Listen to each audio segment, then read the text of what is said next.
Selamat datang kembali di pembahasan mendalam kita. Pernah nggak sih Anda merasa udah yakin banget sama satu argumen, tapi pas disampaikan ke orang lain kok kayaknya, mental gitu aja? Sering itu sering. Atau sebaliknya, ada orang yang ngomong dikit aja kita udah langsung percaya, tapi ada juga yang jelasin panjang lebar kita tetap, ragu. Nah, iya kan? Seringkali kuncinya itu ada di langkah paling awal, yaitu gimana sih cara kita ngumpulin informasi sebelum kita merasa yakin. Betul. Oke, untuk ngebahas ini, kita pakai sumber dari bab 17 buku Words That Change Minds, karya Shel Rose Charvet. Ini ngebahas soal convincer channel, saluran meyakinkan gitu ya.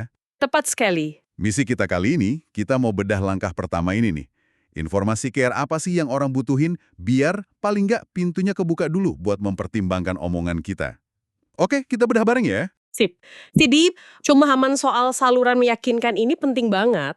Proses orang jadi yakin itu bisa dibilang ada dua tahap gitu. Dua tahap ya. Iya, tahap pertama yang jadi fokus kita sekarang itu soal gimana informasi awal itu masuk. Ya. Lewat saluran mana? Visual kah, denger, baca, atau harus nyoba langsung? Hmm, Nah, baru setelah informasinya masuk lewat saluran yang pas, tahap kedua main. Gimana informasi itu diolah di kepala sampai akhirnya jadi keyakinan. Itu namanya convincer mode. Tapi itu nanti kita bahas lagi deh. oke. Fokus di saluran masuknya dulu ya. Betul. Kenapa ini krusial di awal? Gini, bayangin aja Anda punya siaran radio bagus banget, tapi Anda puter di frekuensi FM, sementara lawan bicara Anda radionya cuma bisa nangkep AM. Wah, ya nggak bakal kedengeran dong. Persis. Sama kayak komunikasi.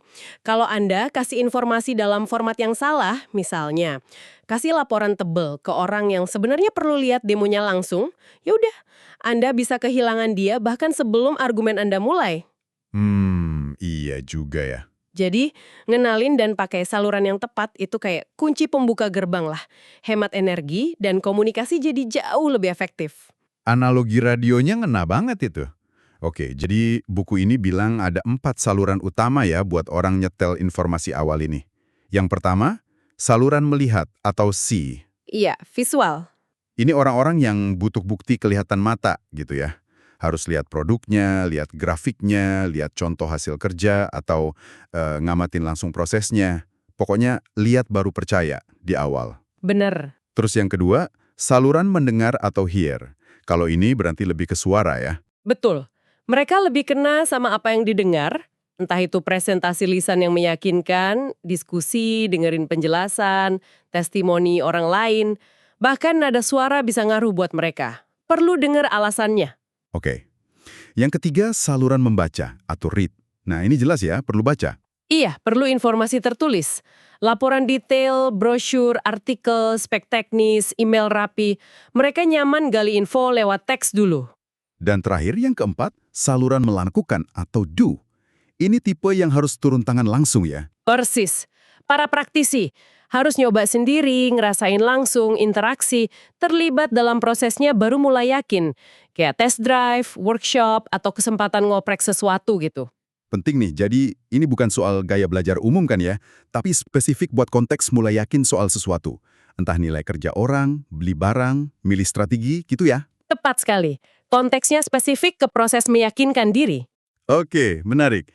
Nah, distribusinya gimana nih di antara 4 ini? Apa ada yang lebih dominan? Nah ini yang seru. Menurut riset Roger Bailey yang dikutip di buku itu, paling nggak dalam konteks kerja ya, saluran melihat C itu dominan banget, sekitar 55% populasi pekerja. Wow, lebih dari setengahnya ya. Iya, makanya nggak heran kan kalau presentasi pakai slide bagus, demo produk, nunjukin hasil kerja secara visual, itu seringkali jadi senjata ampuh di kantor. Masuk akal, masuk akal. Terus sisanya gimana? Sisanya juga penting. Saluran mendengar, hear, itu kedua, sekitar 30%. Lumayan gede juga. Terus melakukan do sekitar 12%. Nah, yang mungkin agak kaget nih, membaca, read, cuma sekitar 3%. Hah? 3% aja? Serius? Padahal kita sering banget disuruh baca laporan, email. Kita bisa kehilangan hampir separuh audiens kita. Yang 45% itu. Persis. Nggak bisa pukul rata semua orang pakai cara yang sama kalau mau efektif meyakinkan. Kalau kita abai sama kebutuhan orang untuk dengar, melakukan, atau bahkan yaitu membaca detail, bisa jadi pesan kita nggak pernah benar-benar klik buat mereka. Wah, ini benar-benar ngubah cara pandang sih, terutama angka 3% buat membaca itu. Oke, terus gimana cara praktisnya kita tahu orang ini preferensinya saluran yang mana? Nah, buku ini ngasih tips pakai pertanyaan kunci dari LAB Profile. Itu semacam teknik wawancara buat ngenalin pola pikir orang. Oke, contoh pertanyaannya? Bisa tanya gini, misalnya, gimana Anda tahu kalau si A, rekan kerja Anda, itu beneran bagus kerjanya? Atau kalau konteks beli mobil, apa sih yang bikin Anda yakin mobil ini pas buat Anda? Aha. Terus kita perhatikan jawabannya ya? Betul. Fokus ke kata kerja dan inti jawabannya. Kalau dia bilang, saya harus lihat sendiri hasil kerjanya, atau cukup amati aja cara dia kerja, nah itu kuat ke melihat. Oke, jelas. Kalau yang mendengar, Jawabannya mungkin kayak, saya perlu dengar penjelasan dia soal strateginya, atau saya dengar dari banyak orang sih dia oke, gitu. Fokusnya ke apa yang didengar. sip. Kalau yang membaca, Pasti nyebutin soal baca. Saya baca dulu laporannya. Atau saya perlu pelajari review dan speknya. Itu jelas membaca. terakhir, yang melakukan. Nah, ini biasanya saya baru tahu setelah kerja bareng dia, atau harus coba nyetir sendiri baru kerasa, gitu. Ada unsur pengalaman langsungnya. Bisa jadi kombinasi juga nggak sih? Misal perlu lihat sambil dengerin penjelasan? Bisa banget, sangat mungkin ada kombinasi. Kuncinya, dengerin aja gimana dia secara alami cerita proses dia ngecek atau validasi sesuatu di awal. Oke, paham. Ini beneran bisa dipraktikin ya berarti? Banget. Dan ini bukan cuma teori loh. Manfaat praktisnya buat Anda, buat kita semua, itu gede banget. Kenapa ini penting buat Anda? Coba kita lihat. Pertama, komunikasi efektif sehari-hari. Contohnya gimana tuh? Misal mau usul ide ke atasan. Kalau atasan Anda tipe melihat, ya bawa prototipe visual atau diagram.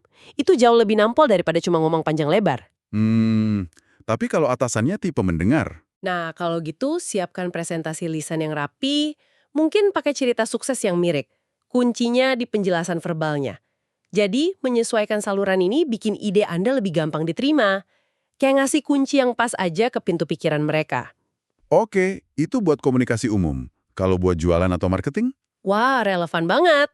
Tahu kalau 55% target pasar di kerjaan itu melihat, ya artinya investasi di materi visual bagus itu penting. Foto produk, video demo, infografis. Bener juga. Tapi kalau Anda nyasar segmen yang cenderung mendengarkan, mungkin lewat podcast atau radio, ya testimoni audio atau presentasi telepon yang kuat jadi senjata utama. Buat pasar tipe melakukan, ya jelas, free trial, sample, test drive itu jadi kunci. Jadi lebih cerdas alokasi budget marketingnya ya? Nggak buang-buang ke cara yang salah sasaran. Tepat. Ketiga, di manajemen tim, pas ngasih tugas. Oh iya, gimana tuh? Ngasih instruksi awal sesuai saluran preferensi anggota tim itu bisa bikin beda banget loh. Tim yang melihat, mungkin kasih lihat contoh hasil akhirnya, yang membaca, kasih brief tertulis detail, yang mendengar mungkin perlu dijelasin langsung biar bisa tanya jawab. Kalau yang melakukan ya mungkin dampingi dulu langkah awalnya atau kasih simulasi. Ini bukan cuma soal suka nggak suka, tapi biar jelas dari awal, ngurangin miskomunikasi. Bener banget. Aplikasinya luas ya ternyata. Dan tadi sempat disinggung juga soal bahasa ya. Nggak cuma formatnya, tapi kata-katanya juga. Iya, betul. Buku ini nyebut influencing language, bahasa pengaruh yang sesuai saluran. Jadi milih kata-kata yang nyambung sama saluran orang itu bisa bikin koneksi lebih kuat. Persis. Contohnya gimana? Buat yang melihat misalnya. Gitu. Oke. Kalau yang mendengar? Coba, dengarkan ide ini. Kedengarannya bagus ya? Ayo kita diskusikan. Kata orang sih, saya dengar feedbacknya. Fokus ke suara. Sip. Yang membaca? Ya, baca laporan ini. Lihat detail di dokumen, tertulis di sini. Mari kita telaah datanya. Menurut riset, rujukannya ke teks. Dan yang terakhir, melakukan? Pakai kata kayak, rasakan bedanya. Coba aja dulu, mari kita kerjakan bareng. Butuh kontak langsung, ini lebih konkret. Ayo kita praktekkan. Tekanannya ke aksi dan pengalaman. Oke. Tapi ini bukan manipulasi kan ya? Nah, itu poin penting. Bukan manipulasi sama sekali. Ini lebih ke nyamain frekuensi aja ya, biar lebih nyambung sama cara orang itu nerima info. Kayak nunjukin empati gitu. Betul sekali. Kayak ngomong pakai dialek yang paling dia pahami. Biar jembatannya kebangun dari awal. Sip. Jadi kalau kita rangkum nih ya, Intinya, langkah pertama biar orang mulai terbuka sama ide kita itu adalah kasih informasi lewat saluran meyakinkan yang dia suka. Ada 4. Melihat, mendengar, membaca, atau melakukan. Tepat. Dan data nunjukin, di konteks kerja, melihat itu paling umum, lebih dari separuh. Tapi hampir separuh lagi punya preferensi beda. Jadi jangan asumsi. Coba kenali atau tanya preferensi orang yang Anda hadapi. Karena kalau salah saluran, Iya, pintu pikirannya bisa ketutup duluan. Kesempatan buat meyakinkan hilang gitu aja. Sayang kan? iya banget. Dan ingat ya, ini baru bagian pertama teka-teki persuasi. Baru soal gimana info awal diterima. Bagian selanjutnya, gimana info itu diolah di dalam convincer mode, itu bakal nambah lapisan pemahaman lagi. Nanti kita kupas lagi ya. Oke. Nah, sebagai penutup nih buat Anda yang dengerin, coba deh ingat-ingat lagi interaksi terakhir pas Anda mau meyakinkan seseorang. Atau sebaliknya, pas ada orang coba meyakinkan Anda. Refleksi bagus. Saluran info mana yang paling dominan waktu itu? Visual, lisan, tulisan, atau nyoba langsung? Terus coba renungin, kira-kira kalau salurannya lebih pas sama preferensi Anda atau lawan bicara Anda, hasilnya bakal beda nggak ya? Ada nggak momen ngerasa, kok nggak nyambung ya gara-gara cara nyampeinnya? Pertanyaan menarik tuh. Memperhatikan saluran ini di interaksi Anda berikutnya, wah bisa jadi latihan yang mencerahkan banget.